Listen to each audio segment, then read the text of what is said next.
Hello, everybody. Hello, hello, hello. Happy Friday. Thank you all for waiting on us. We are going to let some people come in, I guess. Give it a minute. Got one person up there. Hello, hello, hello. Say something to us. Let us know that you're here. And then they can hear and us. that you can hear us.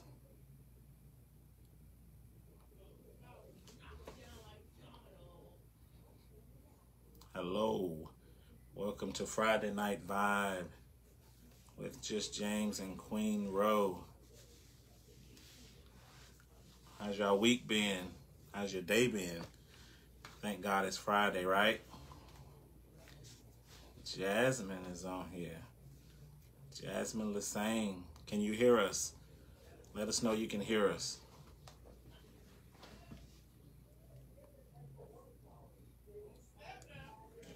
Jasmine, can you hear us? Yes, okay, you can hear us. Well, thank you for tuning in. What is that? Couldn't see. Thank you for tuning in tonight for Friday Night Vibe. Tonight we're going to be talking about, is this really parenting in 2022? Hope we got some parents on here. Jasmine, I know you're on here. Parents of young people, middle-aged people, even old people. Is this parenting in 2022? Now, we know that being parents, we have a lot of questions, you know, within ourselves internally. Oh, I just want to say one thing before you ahead. go into that. I just want to say that we are not on here to bash anyone. Right. We're not going to talk down or bad about anyone. Right. That goes both ways. Right. We're here to talk about our experiences and to give our truth. Right. Yes. So with that being said, as parents, young parents, both of us have a set of twins. My twins are 14, Micah and Matthew.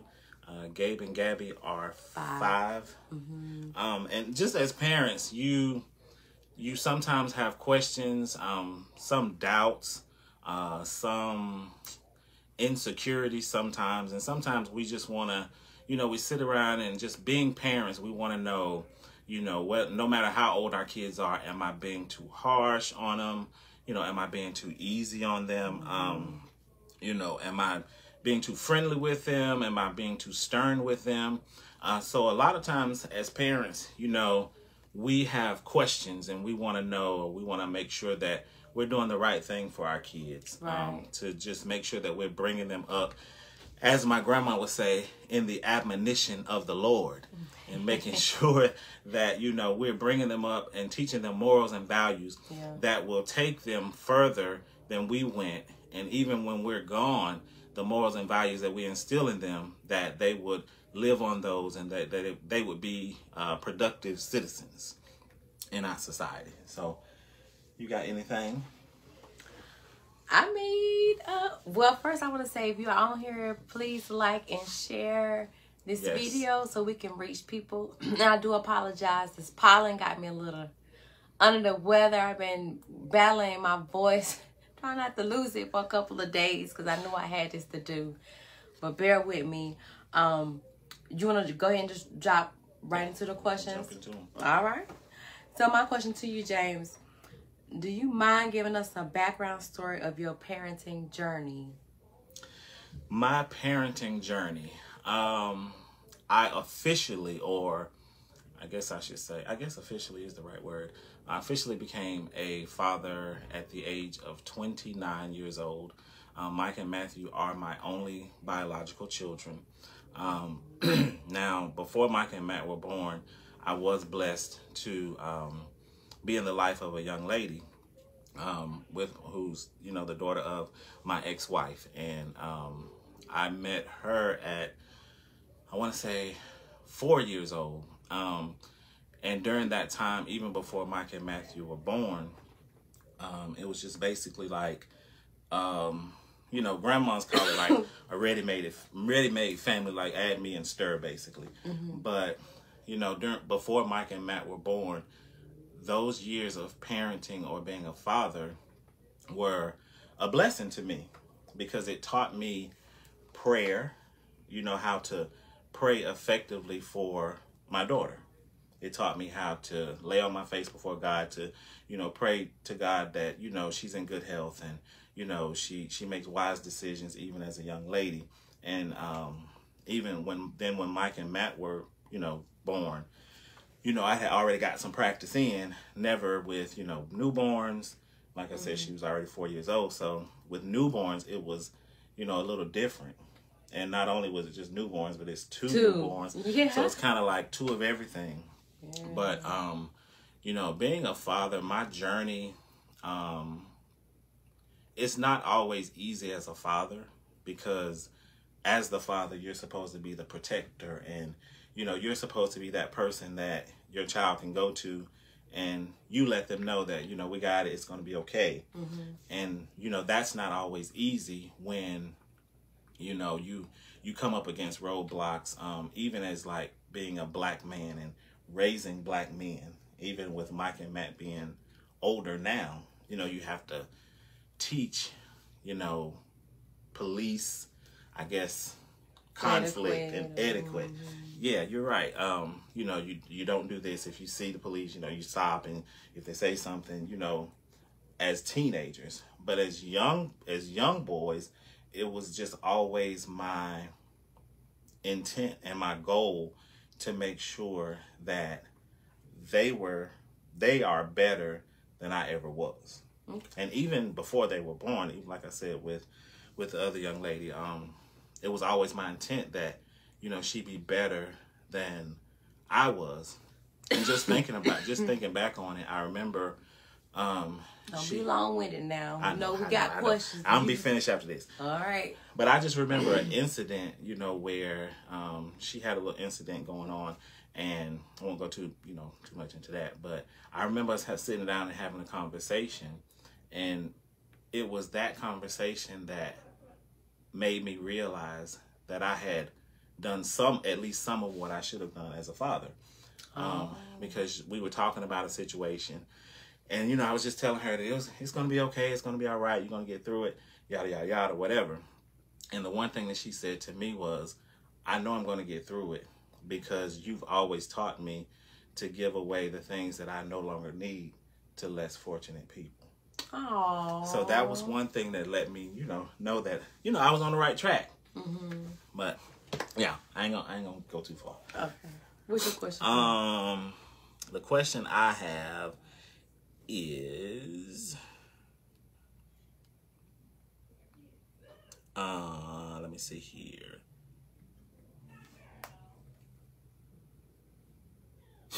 Okay, so what are some of the struggles, if any, that you face being a single female parent in today's society?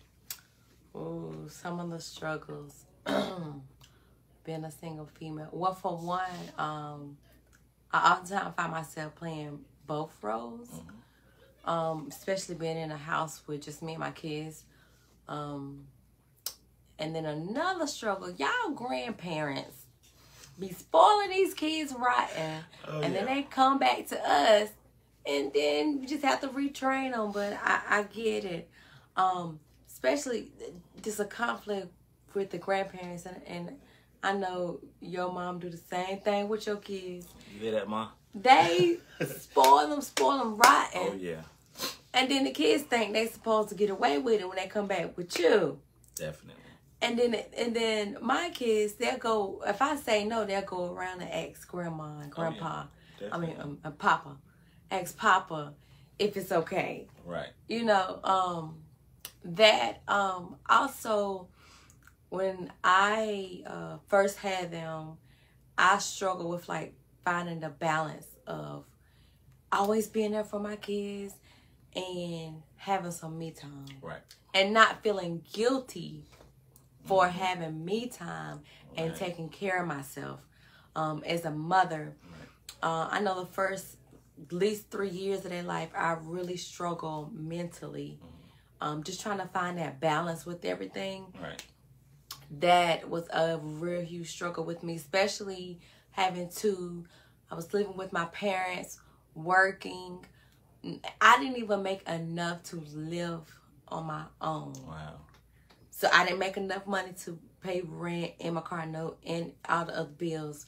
So just having that pressure on me, and thank God for my parents, they did allow me to live with them. But having that pressure and being a mom and trying to finish school, thank God, y'all, I am graduating in May. Congratulations. Thank God, with my master's. But that school journey has been a struggle because trying to go to school, trying to find a babysitter to watch them, stand up, doing homework. And it was a lot. I've been in 3 different schools. Wow. Since the whole 5 years. But it's been a journey, especially financially. I thank God for the godparents, both sets. And my friends, my family, my brother and sister, even y'all, my aunts, them have always stepped in. And it's so important to have that family foundation, that village, especially as a single Black mother, because you know you don't want to be that stereotypical type of Black mother that society label, you know, Black mothers as. So I do find myself going harder, pushing, just so that I can leave that legacy for my kids. Not saying they're not going to work hard. They're going to have to work. Oh yeah. But I just want to be more and do more, so I can show them, like, hey, I had y'all out of wedlock, but mama finished school, mama did this, mama's taking care of us. That's what I want them to see. I know one, not to be long-winded myself, what really changed my trajectory is a mother. Not only when I had them, I had to realize, like, I can't depend on nobody. Right. Because at first, I was depending on people, like, you know, you said you was going to give me some money to help me for some diapers, or you said you was going to watch them for me. Now you say you can't, so I changed the plan. But what really changed my mindset as a mother, my kids was hungry one day. And I had just picked them up from daycare. We was going back to my mom's house. I had no money. My account was in the negatives. Wow. And they was so hungry. And I said, Mama, can we go to McDonald's? I could not even afford a kids meal for my kids. Wow. Not to get teary-eyed. But like, I'm looking around in my car for change and trying to buy food for them. And I promised myself that day, I said I would never get to the point where I'm that broken, for one, and I'm that broke that I cannot support my kids. And that day changed my life forever, because it made me realize your kids only depend on you. You can't depend on other people to help you. You have to go for yourself. Right. So yeah, and I think that's my journey. I think it's important as parents, you know, like you said, to have me time. Because if we aren't our whole selves, then there's no way that we can be what we need to be for our children. And I'm just thinking, when you were talking about, like, you know, being in the car with your kids, I can remember, it's something I didn't know until, like, I did the documentary after the book or whatever. But when I was watching, like, the different videos that people did, I was watching the video of my mom. And, you know, when parent, you know, a lot of times parents don't voice, you know, what they went through when you were younger. So watching that video gave me, like, a lot of insight, you know, about my mom. So it was one particular question that she was asked. And she was just talking about how, and I remember we used to ride number 10, West Boulevard. Like, we lived on West Boulevard in, like, the Wilmore area. My grandma lived in Dalton Village. So at some point, my mom taught me she would walk me to the bus stop in Wilmore and put me on number 10. And I could ride the bus all the way down West Boulevard and just sit in the front seat and see when I knew when I saw the library to pull the little button so I could get off. But she was talking on the video, and she was just saying that, you know, how when I was born, how she went to work and she was going to school, she was finishing school because she was a teenage mother. So she had to go back and finish school. But I remember her saying, one part that sticks out in that video is her saying that she can remember being, I guess it was uptown then, but downtown Charlotte, waiting for the bus with 2 coats on. And she knew that she had to do what she had to do, because every time she looked down, she saw this little person looking up at her that depended on her for everything. Because at that point, of course, I'm a kid, and I don't, I'm a kid, so I'm dependent on her for food, for clothes, for shelter, for everything.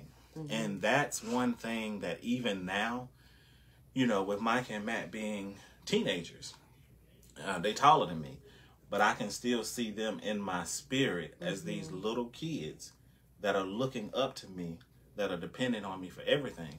And that's one of the reasons why, you go hard and you make sure that you get up every day, no matter what life throws at you, no matter, the kitchen sink and with the dish rags and everything in it. But you still have to get up and go hard, because there's somebody dependent on you for their everyday life. So that's why we have to go hard, as parents, and make sure that, when, even like you said, when you don't have it, you're looking around in the car and you're looking to make a way, because that they don't have it. They're dependent on us to provide it for them. Yeah. All right, my next question. Yes. What do you enjoy most about parenting, and what do you hope to improve on as a parent? What do I enjoy most as parenting? The thing that I enjoy is literally being a dad. Like that's the most, I want to say, that's the most exciting thing to me, to be a dad, to be able to pour into my sons what was poured into me, throughout my 44 years. My great-grandmother, my grandmother, my mother, my dad, my pops. I was blessed. Some people just have their one dad. I was blessed with 2 dads. I was blessed with my biological dad. Later in life, I was blessed with my pops. And between those 2 men, they showed me what it was to be a father. So now I'm able to pour into my sons what they poured into me, to be able to be there for them, to be able to encourage them, to be able to allow them to be able to fall, but to let them know that even when you fall, I'm still here to help you back up. What do you hope to improve as a parent? To improve as a parent, I try to be a better me every day than I was yesterday, just to be able to communicate with them being teenagers now. Definitely communication, keeping that door open of communication. I always try to get inside their heads just to see what they're thinking. So how is that like with having like teenagers? Because people say with teenagers they're more hard-headed, they think they're grown. Like, how is parenting different from when they was like Gabe and Gabby age, and now you have teenagers in high school when they're very different, exposed to a lot more than when they was younger? I mean, when they were little, they were always, mischievous, busy, always doing something. But now as teenagers, they're more chilled. But at the same time, with them being teenagers, you have to be more vigilant. You have to be more vigilant. You have to make sure that you stay on top of them. You have to make sure that you're like, I have times where I just walk in the room where I'm like, what are you doing? Who are you talking to? Or, things of that nature. Because you have to, as teenagers, you have to be more, I want to say, in tune with them. But you also have to make sure, like I said, to be very vigilant and not be so, you don't want to be too hard, but then you don't want to be going too easy on them. So it sounds like it's a thin line between, hey, I'm your friend, right, and hey, I'm your daddy. Right.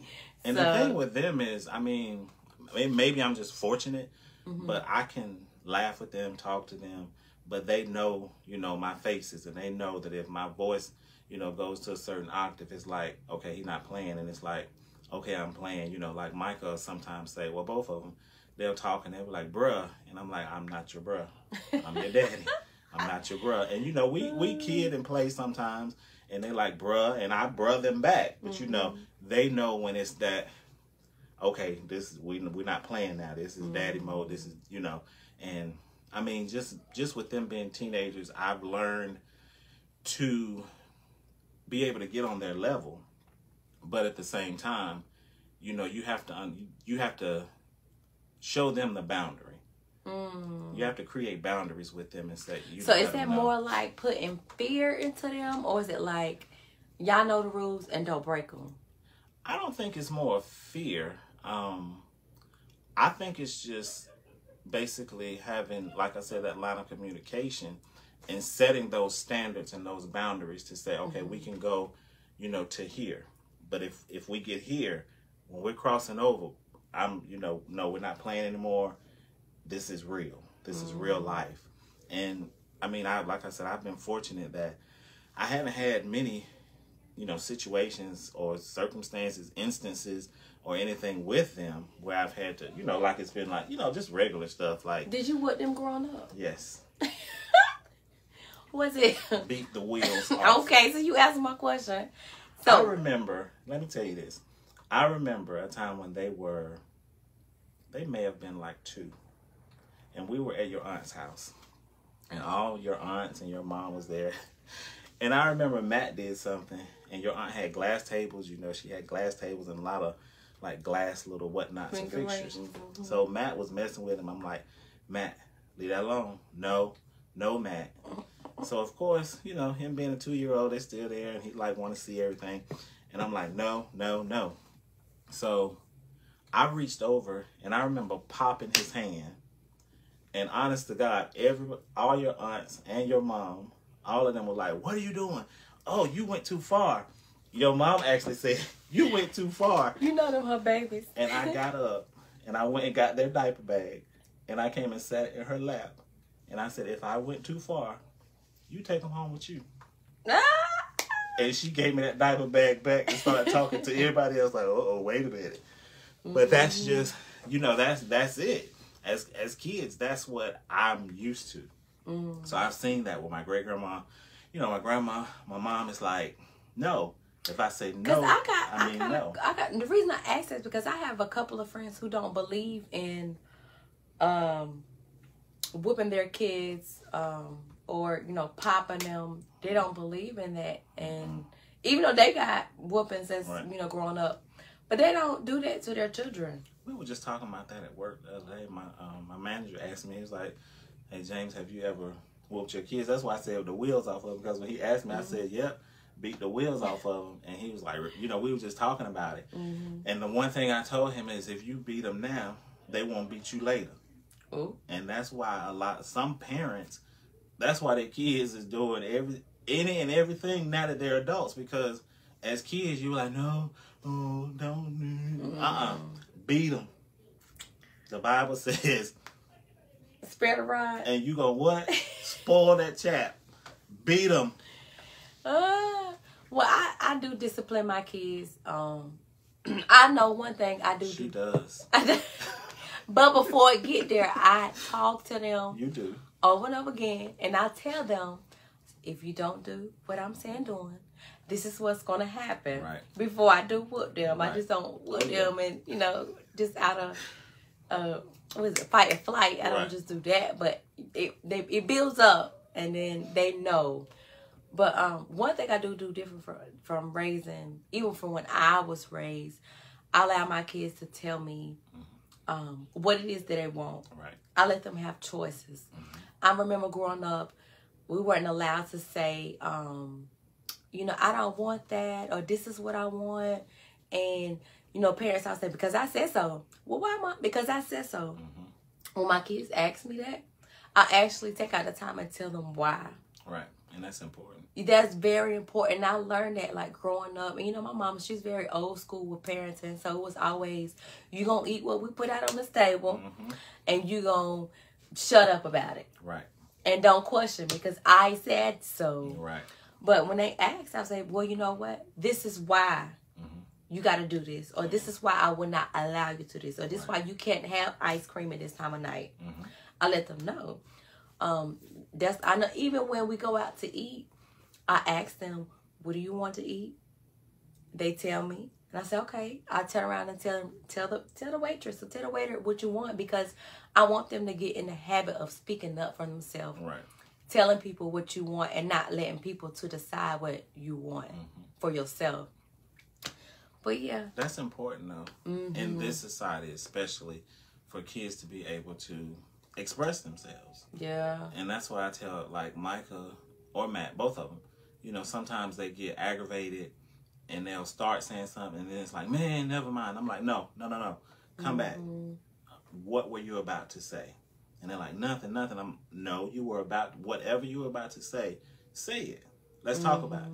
I want you to be able to express yourself and not in that manner where you're so frustrated that now you're angry because now you go out into the world and the world isn't home. Right. So when you get out there and people are, and you're like, man, somebody else may come off on you and they've had a bad moment. You've had a bad moment. Now you got two, as Grandma said, now you got two fools and you don't know which way it's going to go. So I want you to be able to express yourself in a way that it's not anger or angry. Right. But not even that. Like when they get, go to high school, go to college, or go to technical school, whatever they decide to do. But when you're in a working environment, even when you're stressed out or you feel like you just don't want to be bothered, you still have to communicate that. Right. You still have a job to do at the end of the day. So that I applaud you for that, to even getting them to open up and just talk about it. Because you never know with these kids committing suicide, they're being bullied. Right. It's a lot. So much, and it's so many pressures and like peer pressure. Like you said, bullying, and you never know. You might have a kid that's, doesn't want to express themselves because somebody's saying this or somebody's saying that at school. Somebody's bullying them. And you want to make sure that, they're expressing themselves, because what happens, you have a kid that's being bullied and you're not that parent that says, no, come here, come back, let's talk about it. Now it's gone too far. And some parents have lost their children, not faulting anybody, but because that line of communication is closed, that door is closed. And it's like, okay, well, if you don't want to talk about it, we'll talk about it later. Right. And then sometimes, unfortunately, later never comes. And then we're in the position of, I should have, or I could have, or what if I would have. And those are things that I think about, when parenting Mike and Matt. And I have to just, a lot of times, sit by myself and say, what can I do better? Mike and Matthew are with me 7 days on, 7 days off. And on their 7 days off, I go over the previous 7 days. What did they do? What did they not do? What did I say? What did I not say that I could have said? And even in those instances, I'm to the point now where, they're teenagers older, have phones. Even now, I'll text them, or if I'm going to bed at night and I think of something, they may be asleep. I'll text it, hey, I know you sleep, but I just wanted to shoot you a text and, say this or say that. And one thing that I always, and, it may be cliche or whatever, but I do not like ending a phone call with them without saying I love you. I mean, I don't care if I just talked to them 2 minutes ago and I called them back and said, hey, I forgot to tell you this. And they're like, oh, okay. And it's funny that you said that, because like dating now, well, dating forever, but let me knock on wood, Lord. But with dating, it's so hard to get men to express themselves and that love. And I know that a few guys that I have encountered have always told me, because I'm a very affectionate person. You can ask all my family, I'm affectionate with them. I always tell them I love them, I joke around with them, hug them when I see them. That's just how I was raised and brought up, and that's how I am. And they haven't been in environments where they were hugged on or somebody telling them I love you, or asking, how are you doing today? How was your day at school? Right. I had a couple of guys that I have dated have told me that before. And it was hard dating them because they didn't have that type of that connection or feeling of expressing themselves of love, Wow. Yeah. So I'm glad that you're teaching them now, because even with them dating growing up, they'll be able to really comfort and love whoever they decide to be with. Oh, yeah. And I mean, like I said, at 14, people, sometimes, you're out in public. People look at you crazy. I don't care. Like when we walking down the, I mean, not down the street, but walking like in a store or something.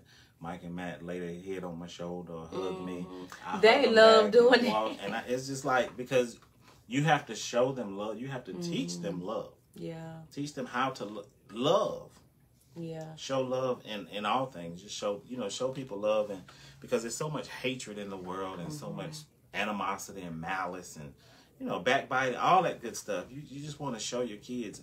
You want them to be a better them than you were. Yeah. And just show them that love. But sometimes I can't say that because their father's not here in North Carolina. I can't say that, and I am a single parent in a single parent household. Sometimes I feel myself overcompensating when it comes to showing my kids love. Right. Now, I don't know if that's a good thing or not. I got to tell my therapist about it. But I find myself like, sometimes if I say no, if they ask, well, I'm going to just say yes because I'm the only one here and I want them to know that I really love them. Or sometimes I say, I just really, really love y'all. I hope y'all know that. You can tell mommy any and everything. Oh, yeah. But sometimes I may say it. Is this, can you say it too much? So I'm not doing too much? We're probably not saying it enough. That's the thing about it. And that's the thing and especially in black households. We don't say it enough. No. We don't tell our kids. But be crying when somebody die. Right. And wanting to fall all over in the casket and stuff. But when they were here, it's like, don't tell me you love me now. I can't hear you. Yeah. So I think it's important, and especially in black households, for us to overcompensate in love. Tell them, get on their nerves with it. Fall over on them, hug them. I think we should, because... But not just say it, right, but show it. Show it, right. Me growing up, in a single parent home, I can't remember ever a time that I didn't feel loved.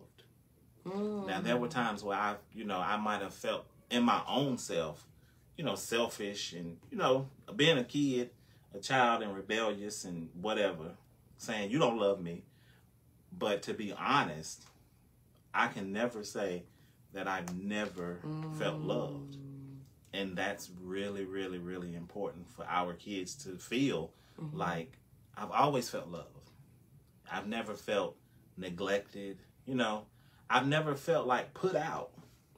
I've always felt that closeness to my mom. And like I said, I think I was in the 6th grade. She got married. And it was, you would never know that he was not our father. Wow. Because love can't, I don't think they make them like that no more. Right. And I mean, even with mine, because I mean, I have my own dad. My brother has his own dad. My sister has her dad, my pops. But even growing up, I would go to my great-grandma's house, my grandma's house. My brother and sister went with me. And I think my brother was like a teenager when he realized that my grandma and my great-grandma and my family wasn't his biological family. Wow. Because it's just not something that we did. It was just like, if you're ours, you're ours. Yeah. And we're going to show you love. So it was never, oh, that's his brother, or, and I can't stand for people to say, that's my stepbrother. Oh my God. That's my half brother. Let me tell you. It ain't a half a person. I was in high school and I was working at Taco Bell and I was ringing this customer up, this man, and he tells me, we were just having a conversation. And I was like, yeah, I'm the baby of my family. I have a brother and I have a half sister. He stopped me. He said, what do you mean you have a half sister? I said, yeah, we got the same daddy. She's my half sister. I have a half sister. He said, stop saying that, because if you say that's your half sister, you will always see her as just half of your sister. That was the last time I ever called my sister my half sister. I have never tell anybody or introduce her as my half sister. That's my sister. Exactly. So that was a lesson for me. Right. And that's just even like, I guess the world has deemed it as a step parent. I guess you step in and you do what you're supposed to do. But like I said, my pops, I've never looked at him as a stepdad. I've always looked at him as a father, because that's what he was. That's what he's always been. And that's what he, even in me being 44 now, that's still what he is. I can still go to him, you know, as my father and say, hey, Pops, I need this, or I need a favor, I need this. And he's going to be there if he can. And, you know, the whole step thing, I remember, you know, people, I think it was a pastor, and they was preaching or doing like a family conference or something. And it really enlightened me, and I hope, you know, a lot more people there. But it was just like, why are you calling this your stepdad, your step? And he was saying that we don't have no steps in our house. So, and, you know, it took me a minute to catch it. And I'm like, why are we talking about your house? But he wasn't saying the actual steps that you step up. It was just like, we don't have no step, anything in our either I am or I'm not. Right. There's no in between the whole stepdad. That's my stepdad. That's my stepmom. All right, you got another question for me? Because if not, you know I got a list. I don't. And I know the people are waiting. So if you're watching right now, please like and share this. You guys, like and share. What you got? Oh, and before we go any further, behind us, we have our backdrop. So I want you all to go to Lizzie Mae's Boutique at LizzieMaysBoutique.com to make sure you shop with Rochelle. And if you have not gotten your copy of It Had to Happen, but It Couldn't Kill Me, go ahead over to Amazon and make sure you purchase that book. If not for yourself, for someone else. It will bless your life. You want me to go ahead? Go ahead. Okay. Is parenting now as a single person different from when you were married? What are the challenges? Is it different? I won't say it's different because all of the things that I implemented when I was married, I still implement now. So it's not different. It's different in the facet of they're here and then they're there. Okay. And we're at a place now where, you know, when they're here, I remember going to whatever parenting classes, court, whatever, and they always taught, like, you know, try to have the same rules at your house. Oh, they tell y'all that? They do. Oh, wow. The unfortunate part is that doesn't always work. Because I can't tell her what to do at her house. Right. And then vice versa. She can't tell me what to do at my house. So it's kind of at a place now where you just have to have like a general rule of thumb, but still have your own rule, your own set of rules at your house. Now, I mean, of course, hopefully any, you know, family that's gone through divorce or whatever has the whole chores, you know, you wash the dishes, you clean your room, you know, those things. But then you have your own set of rules, and it wasn't always easy. It hasn't always been easy, you know, may not ever be easy, but you have to be able to get to a place where you're able to say, I'm not going to try to tell you what to do, but then I need you to respect me enough, you know, to allow me to do what I do at my house. Gotcha. Sometimes, you know, it's because you making it sound like it's all sunshine and roses. No. So what's some of the challenges? Some of the challenges are just basically, you know, schooling. So if you have schooling issues, just say Mike and Matt are sick or whatever, you want to make sure that both of you communicate. A lot of times, and I'll just say as black people, a lot of times when we go through divorce, it gets messy. Half the time we ain't got nothing to get messy about. No money, you know, whatever. Talking about my money long. But you know, a lot of times we don't have anything, and it's just a simple fact of common courtesy. Okay. You know, you don't want to get to the place where you're so busy fighting, because, and me and Micah had this conversation earlier, that, you know, a lot of times when you go through divorce, or, you know, and it wasn't particularly our situation, just in general, but when you go through divorce, a lot of times the parents are so busy fighting each other so they don't realize that the kids are actually the ones that are affected. So you want to make sure that when you, and they call it parenting in two different households, or parenting in two households, or something in the court system. But you want, I mean, they have like a whole list, laundry list. So do they like offer counseling classes for you guys?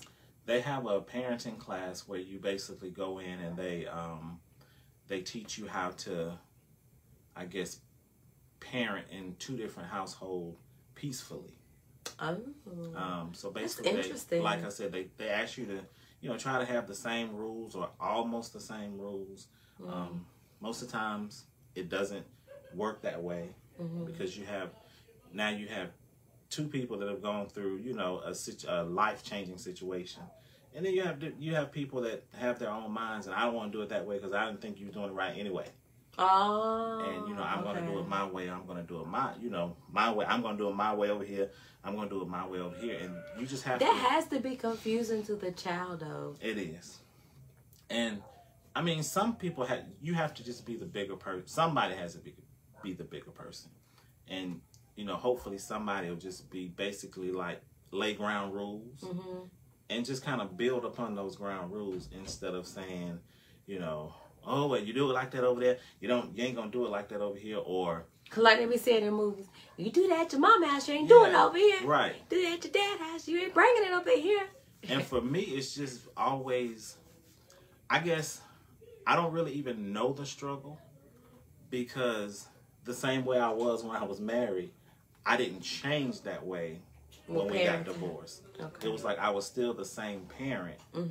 I just wasn't married anymore. I was just I'm a single parent now, but I'm still implementing those same rules and those same morals, and we're gonna keep it moving, but we're just doing it in two different households. Okay, my next question: what are some goals you wish you had accomplished prior to parenthood? Definitely barber school. Really? That was something that I started cutting my hair at 16 after my cousin was married. And, of course, you start and you mess it up and nick your stuff and do all. But, I think I got pretty good at cutting my own hair. And that was something that I wanted to do. Procrastination. I'll do it next year. I'll do it. I'll get to it. And a lot of times we don't do what we want to do before we're parents, and then when we become parents, we put those things on hold because now I feel like I'm a dad. I have to be a dad, so I need to put my dreams, on the back burner to make sure I'm a dad, and that's not always the case. Sometimes it may be the case to put it on hold for a while, but I wouldn't encourage any parent. If you have a dream, if you have a goal, if you have something that you want to do, you can do that and be a parent. Prime example here, because you're going to school, you're being a parent, you're working, you're doing everything that you need to do. You didn't put your dreams on hold. A lot of times, and I don't know if I won't say it's not a man thing, but for me, it was just okay. Now I'm a dad. I need to concentrate on these boys. And then it's that definitely ain't no man thing. And then it's two of them, so I'm just like, yeah. Okay, just forget it. I'm a dad now, Basically, I got old, even though I was only 29. I done got old now. Little baby, that's a young age. It is. It's very young. Got double for my trouble. Wow. I guess I could answer that question myself. What was it? Some things I wish I accomplished. Well, excuse me, y'all. My mom, she will always tell me, Shell, make sure you go to school, finish, get your education before you start having kids. Get married before you start having kids. Let me tell you, Ma, you was right. I should have listened to you. I thought you was being so hard on me. We don't listen. Man, she used to always tell me that. Just like, finish school, then you worried about your kids and starting a family. Finish school first, do what you gotta do. All them late nights I've been staying up, I can hear my mom in the back of my head. Finish school before you start your family, because it's gonna be hard. And I guess because my mom, she went to school for nursing, but she always wanted to teach. She had me and my brother, and she was not able to go back to school to get her teaching license in nursing. Wow. And that's still a passion of hers. I'm trying to get her to retire to just go to school and teach, but whatever. She gonna head it. She gonna head it. That's most important thing for me. I wish I would have did everything I set before myself before having children. Finishing school, you know, possibly getting married, getting my house, the whole American dream, getting my house in order. Like, that's a big thing for me.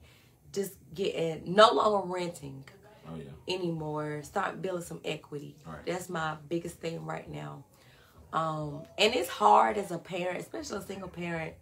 You know, you trying to do it, you know, and you trying to knock out some of these goals that you wish you had knocked out a long time ago. But, child, it is what it is now. Ain't it funny how all these nursery rhymes that we used to sing? I was just thinking about one.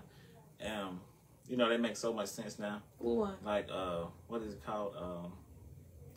I was thinking, hit something, love and marriage, and then with the baby carriage. Oh, yeah. And we do stuff so out of order. And they were trying to tell us. Trying to tell us through nursery rhymes way back then. And we get grown. We sang it and then get grown and had a baby. And then with the carriage. And then we're looking for the marriage. Backwards. Just backwards. Two left shoes. Okay, I got another question for you. What's one thing you wish to change around parenting? Hold on, wait. Oh, I think my question I wrote. I think I'm trying to say, what's one thing you wish you can change? So it doesn't necessarily have to deal with parenting, but you being you. What's one thing you wish you can change? It can involve parenting. It can involve dating. We didn't talk about dating while being a parent. Yeah. It could just one thing you wish you can change. One thing I wish I could change. That's a pretty good one there. Okay, 2. I'll give you 2. Oh, you need 3. Top 3. Top 3. Top 3. What's your top 3? One thing I wish I could change. The one thing that I wish I could change as far as parenting is to, as you said, give my sons the American dream. It was never, and I talk about this in the book, it's nothing new if you've read the book. It was never my intent to be married at 26 and divorced by 36. It was always my intent, even as a teenager. I mean, like 15, 16 years old, you know, to be married with the house and the white picket fence and the dog. You know, I always said I wanted one boy, one girl. And going through life's circumstances, just going through life and life just happening. You know, a lot of times when you, and I just want to say this, a lot of times when you go through divorce, it's a lot of bickering and fighting and pointing and, you know, pointing the finger. And one thing that I've come to realize is that, you know, as long as you're pointing the finger, your thumb is always pointing back at you. They say these 3. So you got to always look at yourself. And that's what I've been learning, you know. All marriages don't work. And sometimes there are people to blame. And sometimes life just happens. And you just don't make it. Sometimes you just outgrow people. Even like in dating, you just outgrow people. So I've learned, you know, to look at myself, look at me in the mirror. Because at the end of the day, when the smoke settles and the dust clears, you know, you ain't married no more, you're divorced, you go on your way, I'm going mine. And now I'm living with me. So I have to look in the mirror every morning at Buddy and say, what can you change about yourself? So going forward, you're a better person, whether you're single, whether you get married again, which I don't want to. You don't want to get married? What about as far as like dating?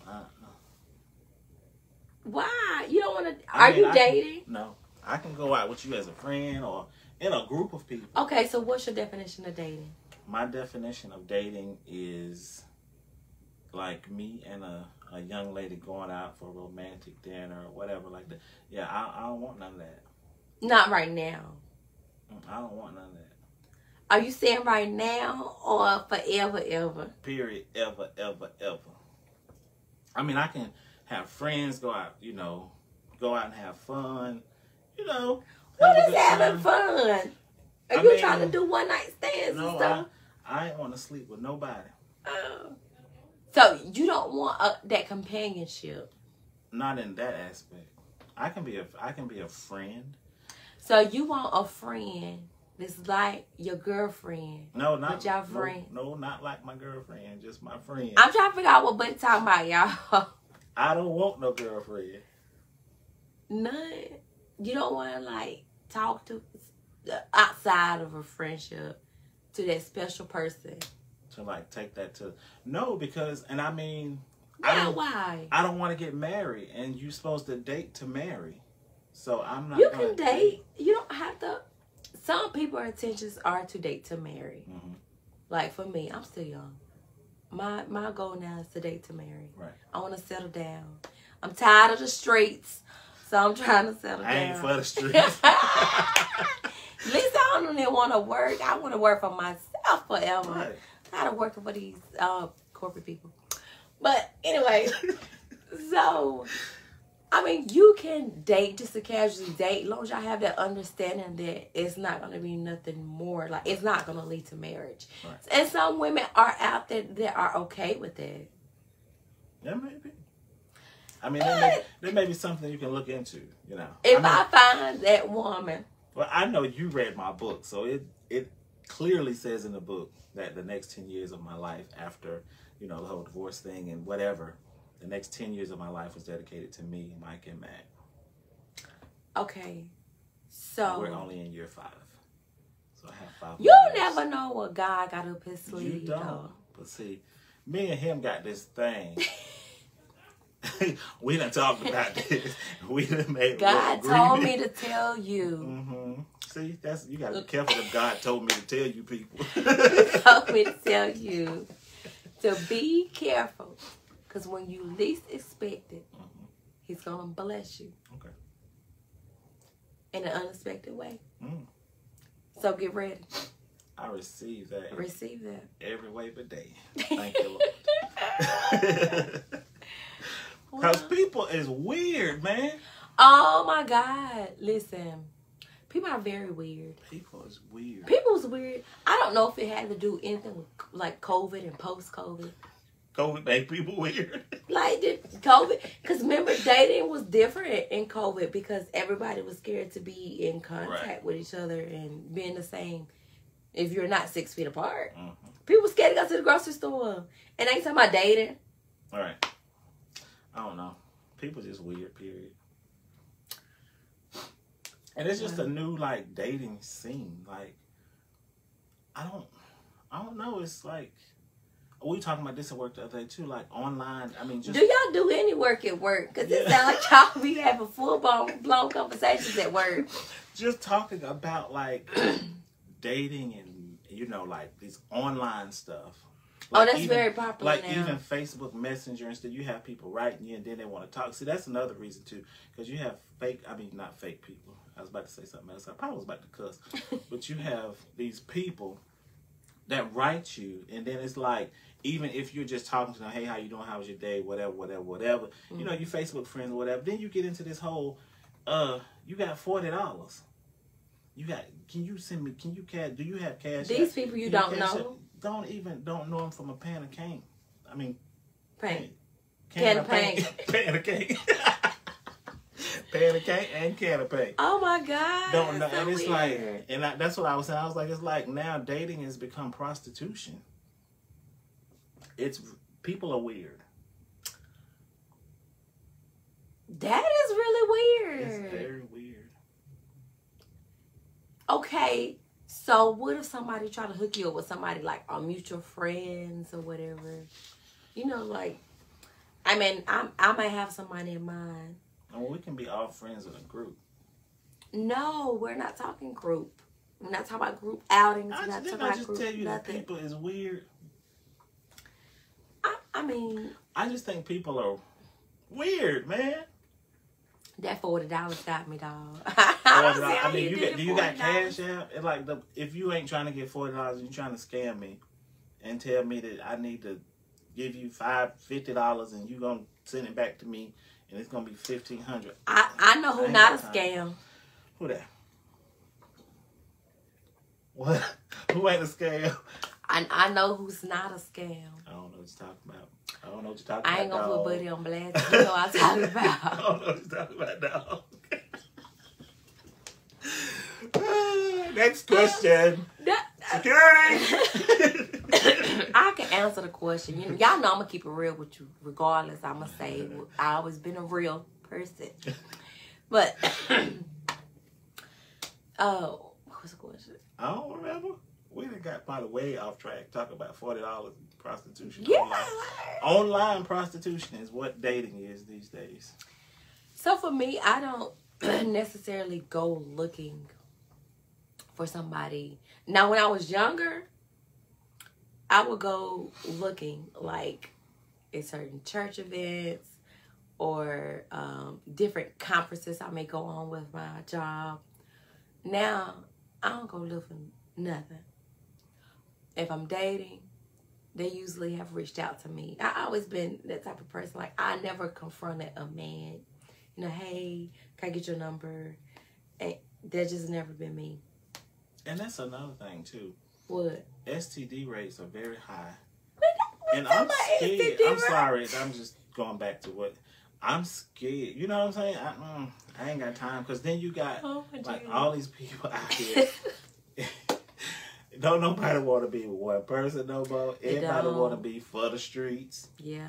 I think that a lot of it has to do with like the musical influence as well, because a musical influence, social media plays a very big part in people's relationships, whether they know it or not. It does. And if you don't have a woman or a man that is confident in themselves, they can always, you find them always comparing themselves with what they see on social media, or the power couple, or you know, the gold couple, or whatever. But you have to do what's best for you. Right. But yeah, that's it in a nutshell. That's it. Y'all ain't got no questions. Who this? Renee Lowry. We haven't been looking at the screen. Lachey. Is it Sowell? Yeah, Sal. Hello. How are y'all? How y'all enjoying it tonight? Let me scroll back up and see if we got anything. Sam Pridgett. Pops, Stephen Peak, that's my pops, y'all. My mom on here. Y'all got some questions from Buddy, because he trying to hide. He trying to hold back. Any questions? Y'all ask us some questions. Crystal, ask us some questions. Crystal, that's my baby sister, y'all. She ain't got no questions. She getting married. She found her Boaz. Oh, well, he found her. She getting married. So 2023. 2023, yes, 2023. Another thing, like people my age. Lalea, hello. People my Charger. Get married, and now a lot of them is divorced. A whole lot of them. Because people marry for weddings. People don't marry for marriages anymore. And people just should have like a fashion show wedding. What? Like, just dress up and just do a fashion show, and then you got your wedding. Because people don't marry to be married anymore. They do. Oh, so you're saying like the glitz and glams of like the wedding day, with the real flowers, Bentley, and all that stuff. But I mean, you gotta see, like, women see this stuff on social media all the time. But then they gotta realize that tomorrow is when the marriage starts. I know. I have a friend who spent like $80,000 on her wedding, but her and her husband are living in an apartment. See what I'm talking about? She wanted a wedding, and then now this marriage thing. I'm not feeding everybody. I told my mom, I said, I just really want to go down to the courthouse. And a lot of times that's the best. A lot of these people should have went to the courthouse. She said no, because I was her only biological daughter. No. And it's a whole bunch of people. They spend a whole bunch of money on weddings. Because you think about it. My mom is a minister. She know everybody. and they know me. And they're gonna be My wanting to my be sister invited. got married in her mama's living room. Really? And they still married now, what, 17, 18 years? Now, it wasn't always that way. I remember one time, you know, they were doing some pretty crazy stuff. But they stuck it out and held on. They stuck it out and held on, married to be married, committed and loyal. A lot of people divorce because of this. You can't be married and live A single life. You are absolutely correct. I mean, okay, so because everybody's single. What's a single life? Does that mean you're dating other people while married, or a single life could be staying out late, cheating. Or so it's cheating? Yeah, because if you're married, you can't live a single life because, I mean, even the Bible says that your body doesn't even belong to you when you're married. So if you're married to somebody, that's commitment. You're supposed to be committed to that one person. You're supposed to be loyal to that one person. You have no business. I mean, you can have single friends, but I don't feel like you should be really taking advice from a single friend unless they've been married. Because if you... You know, a lot of people say that when you're married, you shouldn't have single friends. Because then it blurs the lines. Because that single person doesn't have anybody that they're committed to, or they may be seeing 5 or 6 people. And now you might have been doing that when y'all were single and friends. So now you're married and you're committed to this one person. But now it's like he or she is saying, you know, let's go here, let's go to the pool hall, let's go, you know, to the club, let's go get some drinks or whatever. And now you looking sideways. And for some people, that's why divorce, like she said, that's why divorce happens.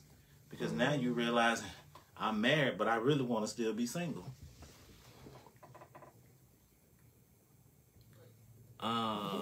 Somebody said reason they're single. Yeah, so I mean, if you want to be single, just be single. I mean, but you could have an open marriage like Will and Jada. I mean, you could, but does that really work? It works for them. Does it really? I mean... Did you watch the Oscars? I knew you was going to bring that up. We were talking about it earlier. That does... I mean, but what... And I mean, I've had that conversation this week about open relationships, open marriages. But does that really work? Because then you may have one person who just loves this other person that you're in the open marriage or whatever. I'm not sharing nothing with nobody. Right. So, I mean, like, now you have to share everything. And then honestly, this week, I looked that definition up, and there's so many rules to it. To what? To open marriage, open relationships, open... Rules? Whatever. I mean, you literally have rules where you have to, you know, check in with your partner. So, I mean, this is just like, you might as well be done and leave it alone and let them go do what they want to do. DeAndre said a single person can't give a married person advice. Like Buddy said, I don't think they haven't been there. And especially if you have never been married. Like, what are you going to tell me? Just like for people who ain't got kids. What they going to tell me? What you going to tell me? You ain't got nobody kids. You ain't never had none. You might have some nieces and nephews. That is not the same thing at all. Or you might have a pet. That is not the same. It's not the same. You can't tell me how to raise my kids, and you know, I mean, not bashing anyone who, you know, don't have kids or whatever, but you can't tell me how to raise my kids. And even looking at it from another spectrum, even if you have kids, you can't tell me how to raise my kids, because my kids ain't your kids. My kids might be bad, and your kids might be little angels. So we ain't raising the same thing. One of us raising angels, and one of us raising demons. So it's like, you can't, no, it don't work that way. But yeah, I looked up that, you know, after all the that's just too much. It's too much, and then it's like, now I got, you know, then it says something like, you got to check in with your partner, or I guess you're supposed to tell them when you're going to do whatever you're going to do. And with the other person. But then what? But, you know, it's just crazy because, like, okay, just say me and you. Who's going to do all of that? Just say me and you, like, in an open relationship. And I'm totally just in love with you. And you just want to see Everybody under the sun. And you got to allow me to see. I have to allow you to see them, but I can't be upset.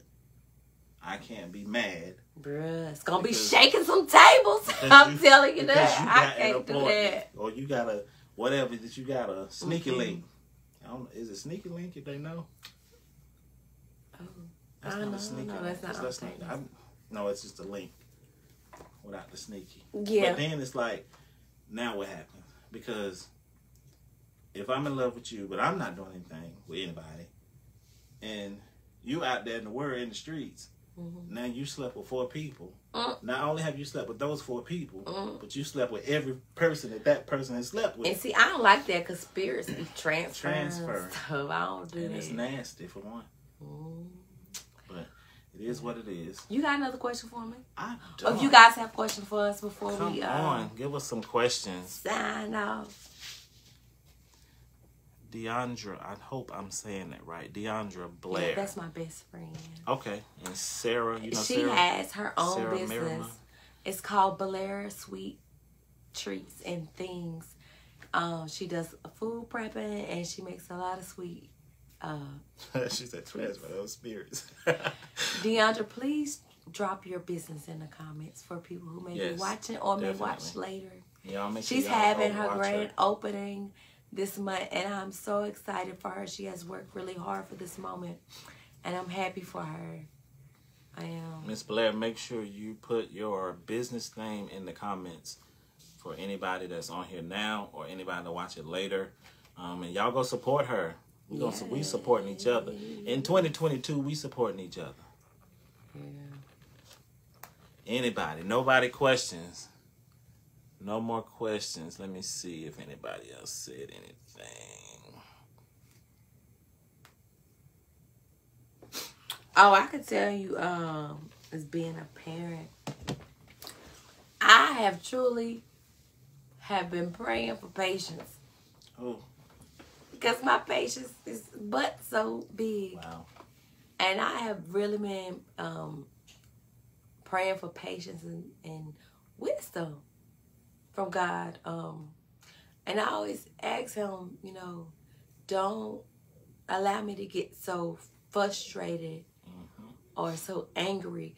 Because half the time it don't have nothing to do with my kids. That's what I was about to say. It ain't got half the time it got nothing to do with them.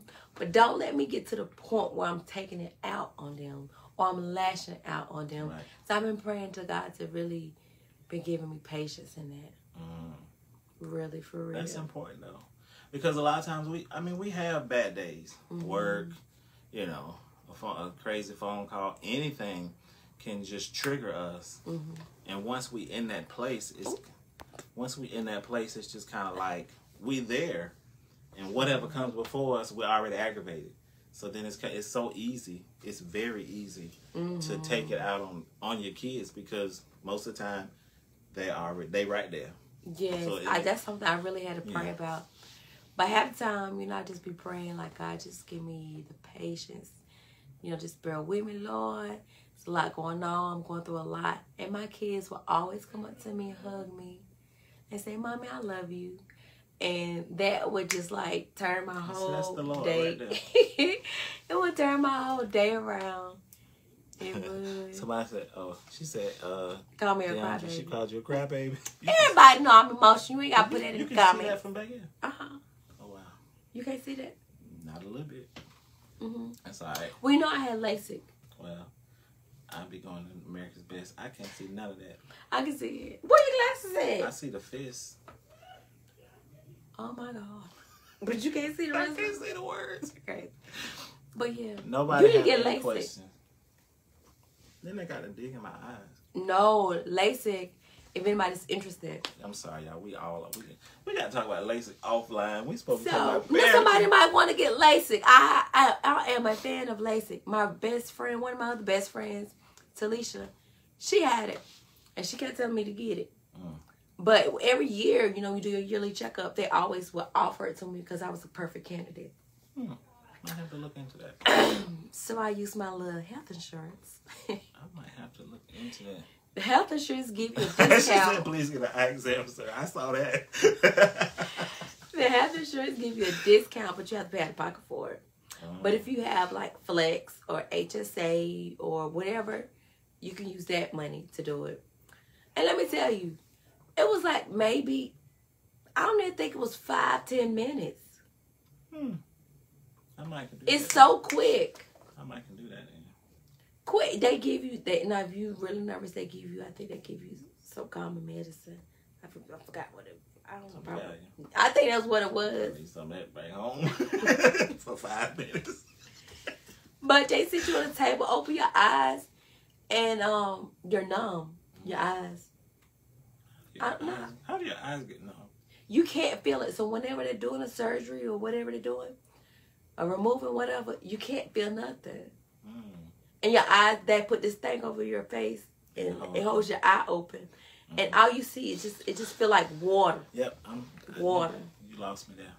All I saw with that was Final Destination, where I was holding that one of my eyes open. Oh my God. Anyway, yeah. It's good. So, yes, Lalea said me time is definitely always good. We have to we have to literally get by ourselves. I know y'all tired of me saying my grandma, but my grandma's just so wise. She always said you got to steal away. You got to... Didn't know what that meant. Didn't know what that meant. I got, old enough to steal away. But sometimes my me time is sleep while they running around. Sometimes that's my me time. I don't know if that's good. They be watching themselves. The door's locked, they be fine. So this is part of being a single mother. All my single mamas know what I'm talking about. You wake up when you hear something. Oh, they already know that not to do that. But yeah, that's very important. You're right, Lalea. That's important to get away. And I mean, even if you have, my kids are 14, so my me time is just to go into another room or put them out of mine. But I mean, with young kids like with Gabe and Gabby, 5, I mean, have somebody come pick them up and give me a couple hours or whatever the case may be. But with younger kids, and especially, oh my gosh, anybody that has experienced having twins, they tell you at the hospital, sleep when they sleep. Well, them Negroes don't never sleep at the same time. Like one go to sleep and not one wake mine. up. They sleep at the same time? Yes, sir. I had them jokers on a schedule. I sure did, because I was breastfeeding too. So I did that for a few weeks, and then we went to the bottle, the formula. But no, they slept at the same time.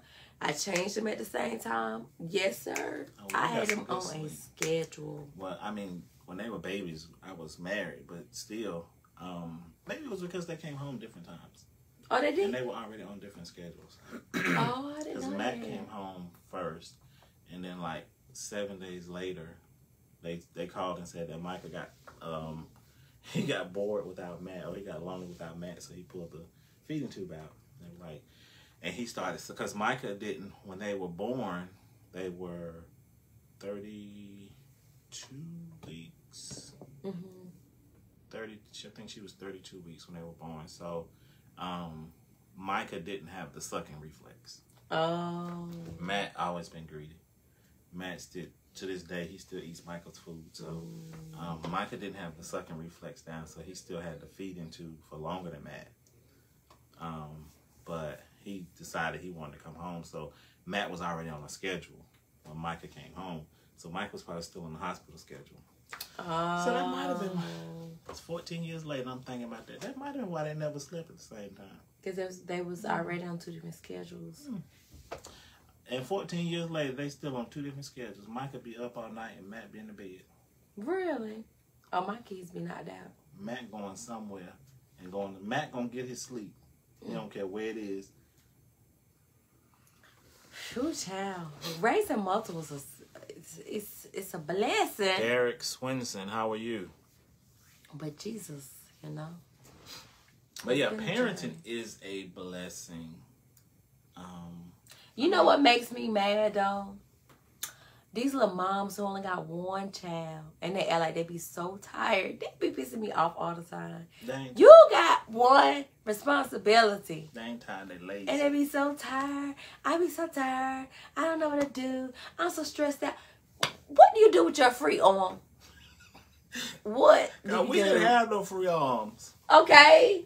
I mean, people used to, when we used to go to church, people used to say, "Oh, y'all make it look so easy." And I'm like, I guess because you do it day in and day out, it looks easy on the outside. But it's, especially when you have newborn twins. Oh, y'all was young too. And you going somewhere and you got. I was young too. You got these 2 carriers and two of everything. I had to do all that by myself. Carrying in.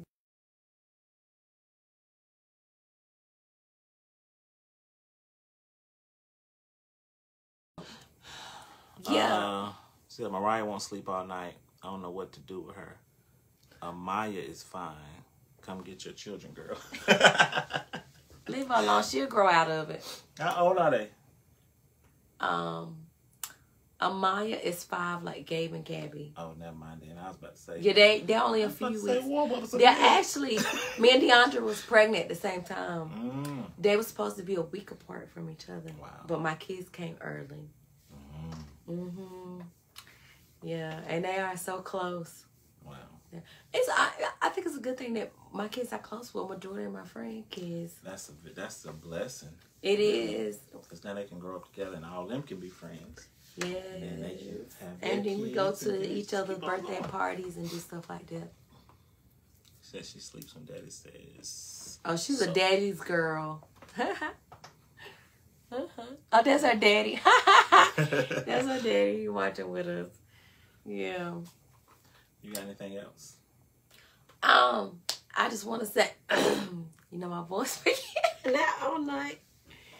Lord, give me a voice. You know I got to sing Sunday. But I just want to say, whatever you do, put God first. Put Him in everything that you do, especially when it comes with training your kids, even discipline your kids.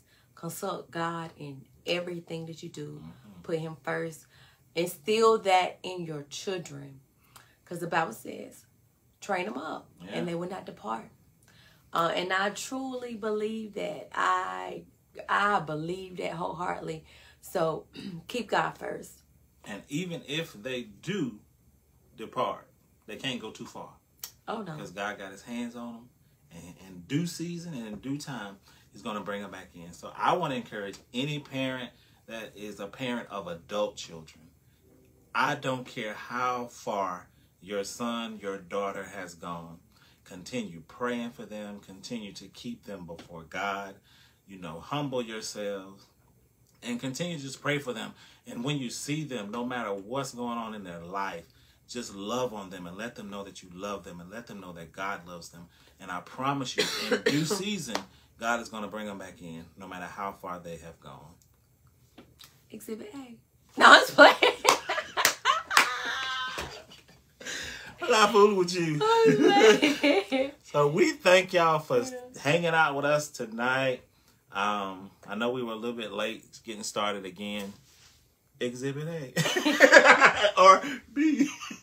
But we thank y'all for hanging out with us tonight. We want to ask y'all to tune back in with us on April 15th when we will be, guess what? We're not going to be talking about singles, but on April 15th, we will be talking about marriage. I won't be here, remember. What it is and what it ain't. Well, we will have special guests. Yeah, special guest co-host. Who's going to be? Yeah, I think I'm still working on that. I forgot you weren't going to be here. Yes. But now, I told him this week, so. Tune in with us on April 15th. Everybody that was on here tonight, everybody's on here now, please tune back in on April 15th. We will have a married couple on that will be sharing their story with us. You can put my friend and her husband on. We might can do that. Okay. Okay. So we gonna... Because they pastor a church. That would be good to talk about marriage and pastoring a church and having people under you. That would be a good topic. Okay. We're going to work on it. Okay. All right. Thank y'all for tuning in to Let's Be Real. We got to get a outtake, like music, like a catchy quote or something. We just be saying good night and thank you for tuning in. Oh, we talk about that. Y'all send us some ideas of a outtake, something we can say that's really catchy. You know. But for tonight, we just gonna say thank y'all for tuning in and have a great night. Bye-bye. Bye, y'all. Hopefully I have my voice in there.